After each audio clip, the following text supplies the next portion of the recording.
Hi everyone, recently আমার hair colour নিয়ে অনেকের অনেক কোয়েশ্চেন, কোন কালার করছি, কোন শেড বা ব্লিচ ইউজ করছি নাকি কোনো ব্লিচ ইউজ করি নাই। আমি লাস্ট আগে যে হেয়ার কালারের ভিডিওগুলো করছি same colour same brand, so এই কালার নিয়ে আমি আর নতুন করে কিছু বলবো না।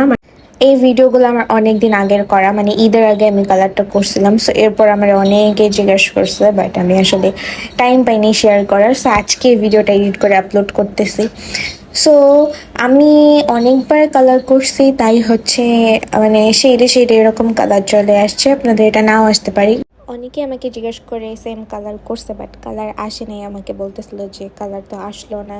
সো একটা ট্রিক্স আছে, আমি কালার অ্যাপ্লাই করার পর 2 আওয়ার্স পলি দিয়ে ঢেকে রাখছিলাম, মানে ভিজা ভিজা অবস্থায়, দেন আবার খুলে শুকিয়ে দেন ওয়াশ করছি, তাহলে কালারটা ভালো আসে।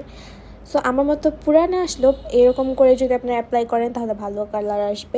অ্যান্ড সবার আরেকটা কোয়েশ্চেন যে হেয়ার ড্যামেজ হবে নাকি। কালার করলে হেয়ার অবশ্যই ড্যামেজ হবে, বাট রেভলনের এই কালারগুলোতে হেয়ার খুবই কম ড্যামেজ হয়, কারণ আমি এ পর্যন্ত অনেকবার করছি, এমন কিছু হয় নাই।